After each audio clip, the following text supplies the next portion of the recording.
पिछले वीडियो में आपने वेक्टर एनालिसिस के कुछ टॉपिक का अध्ययन किया था, जिसमें आपको फ्री वेक्टर या और भी localised vector, proper vector, zero vector, null vector जिसको आप कह सकते हैं, या इसके साथ साथ यूनिट वेक्टर, पैरेलल वेक्टर, इस तरह से बताए जा रहे थे।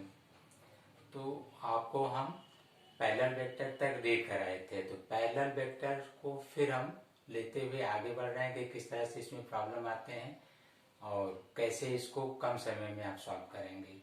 फिर से आपको याद दिला दें कि जो पिछले वीडियो में जो टॉपिक्स थे वेक्टर के, उसमें आपको फ्री वेक्टर्स भी बताया गया था और रिवाइज करना है तो इस तरह से ध्यान दीजिएगा। जैसे आपको फ्री वेक्टर्स बताया गया तो कहा गया था कि जिनके मैग्नीट्यूड, डायरेक्शन का रिप्रेजेंटेशन तो आप फिक्स कर सकते हैं, लेकिन स्पेसिफिक पोजीशन वो फिक्स नहीं होगा। 3 पार्ट्स में हम लेकर चल रहे हैं। देखिए, मैग्नीट्यूड की चर्चा हो रही है, जिसमें आप डायरेक्शन को भी लेकर चल रहे हैं आगे, डायरेक्शन। और थर्ड में हमने कहा स्पेसिफिक पोजीशन।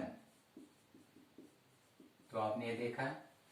तो इस तरह से क्या कंफर्म हुआ आपको कि जो फ्री वेक्टर हैं उनके लिए आप मान लीजिए ये मैग्नीट्यूड और उनका कोई डायरेक्शन शो कर रहे हैं किसी फ्रेम या गिवन फ्रेम आप रेफरेंस में, लेकिन स्पेसिफिक पोजीशन ये फिक्स नहीं है, तो उसको आपने नाम दिया फ्री वेक्टर। तो सभी वेक्टर को आप फ्री कर सकते हैं अगर वो इस नियमों का पालन करता हो।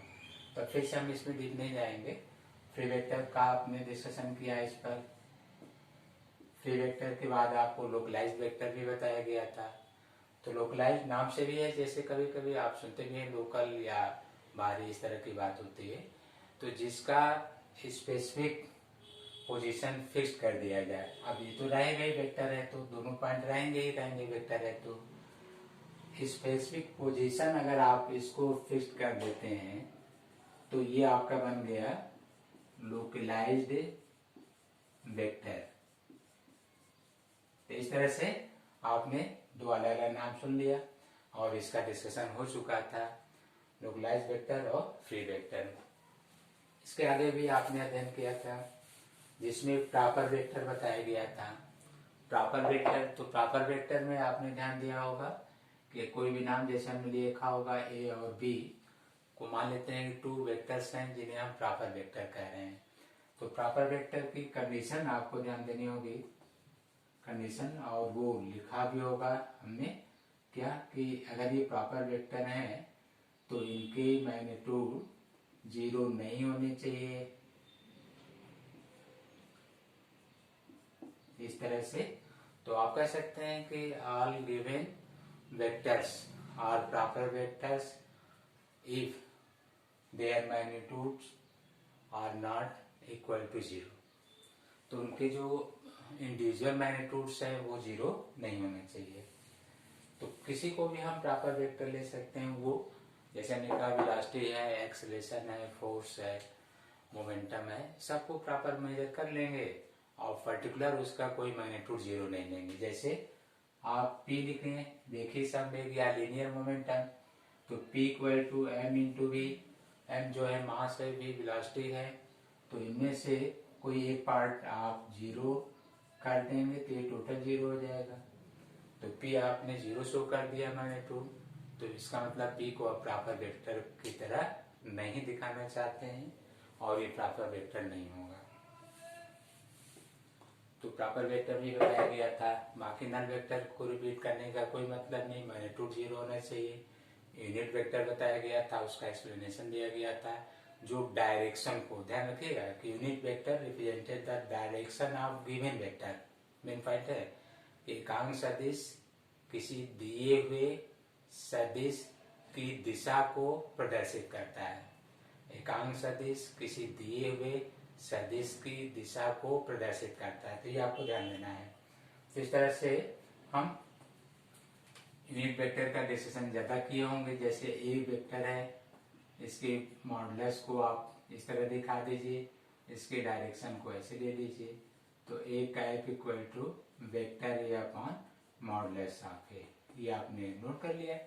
अगर कोई एक्सप्लेनेशन लेना है तो यहाँ कहा गया था कि ए कैप, इसको हम कैप भी कर रहे हैं अभी, और ये इसका कोई सिंबल है, चाहे आप एन कैप कहिए चाहे ए कैप शो करिए, तो इसको आप यूनिट वेक्टर कह रहे हैं, यूनिट वेक्टर। और भी आपको बताया गया होगा कि इसका मैग्नीट्यूड कितना लिया जाता है, 1, मतलब वे सभी सदिश जिनके मॉडुलस का परिमाण 1 के बराबर प्राप्त होता है उसे एकांक सदिश कहते हैं। तो इस तरह से इसको आप मॉडुलस के रूप में, एकांक यूनिट के रूप में, ये भी एक डिफिनेशन आपको बताया गया था कि इनके परिमाण को अगर हम एकांक के रूप में प्राप्त कर लें तो वो यूनिट वेक्टर कहलाता है। तो यूनिट वेक्टर का अगर कोई सॉल्व करना हो, जैसे a 3i + 5j - 4k, कोई ये 3 डायमेंशनल कोई वेक्टर दिया गया है ऑर्थोगोनल सिस्टम में या कार्टेशियन कोऑर्डिनेट सिस्टम में, तो इसका आप मॉडुलस निकालकर जैसे 3 का स्क्वायर, 5 का स्क्वायर -4 का स्क्वायर, जो भी आ रहा हो आप यहाँ डिवाइड कर दीजिए। जैसे ए कैप तो आप 3i कैप 5j कैप, इस तरह से -4k कैप आप लिखते जाइए, और फिर इसमें मॉडुलस जो आ रहा हो यहाँ पर, जैसे 16 और 9 यहाँ पर भी है तो 25, 25, 50, तो यहाँ पर आप लिख सकते हैं 5√2, 5√2, तो यहाँ पर आ जाएगा 5√2। आगे आप लिख सकते हैं यूनिट। तो इस तरह से किसी दिए हुए सदिश का एकांक सदिश, हमने ये आपको एक उदाहरण देकर बता दिया। ये कैप क्या होगा, किसी दिए हुए सदिश का एकांक सदिश कहलाता है और यह उसकी दिशा को प्रदर्शित करता है। बाकी ऑर्थोगोनल सिस्टम में अगर कहते हैं जैसे इसका, तो इसका मैग्नीट्यूड कहा गया था 1 हो जाएगा, जैसे i.i लिया गया था i² = 1।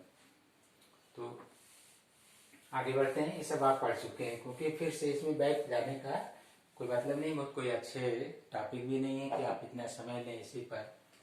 यूनिट वेक्टर के बाद पैरेलल वेक्टर का डिस्कशन किया गया। पैरेलल वेक्टर्स में क्वेश्चन आ चुके हैं और उसमें समय बचाना है आपको।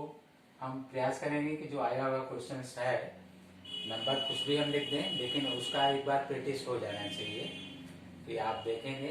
मान लेते हैं कि a and b are two given proper vector. Proper vector बार बार बोल रहे हैं तो आपको याद हो गया होगा कि a और b के परिमाण शून्य नहीं हो सकते हैं और a और b कोई भी सदिश हो सकता है, any vectors, but there magnitude individually not 0। तो अब अगर आप ये कहते हैं कि पैरेलल वेक्टर्स हैं तो समझाया गया था कि इस तरह से आप एक a मान लीजिए, इसको मान लीजिए आप b ले लीजिए, या इसको आप a मान लीजिए, इसको आप b ले लीजिए, इस तरह से बताया गया था आ करके। तो पैरेलल के लिए कंडीशन आपको याद रखना होगा, कंडीशन फॉर पैरेलल वेक्टर।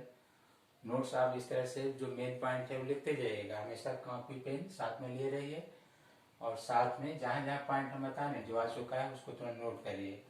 जैसे कंडीशन फॉर पैरेलल वेक्टर, तो समांतर सदिश की शर्तें, तो आप कह सकते हैं जैसे a = λb, या इसका रिवर्स कोई लेना है b = μ × a।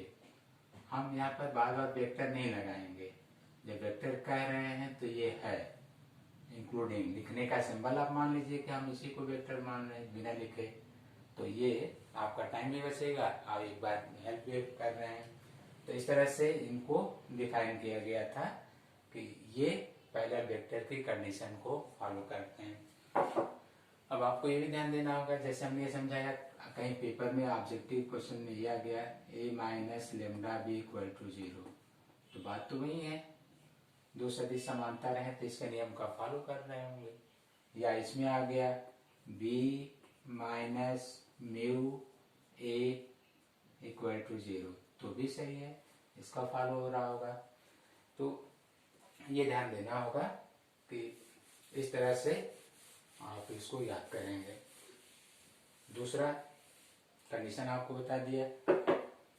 दूसरा ये है कि A cross B equal to 0, second आपको दे रहे हैं, then A parallel to B, तो ए बी के पैरेलल होगा, जो आपको पॉइंट मिल गया।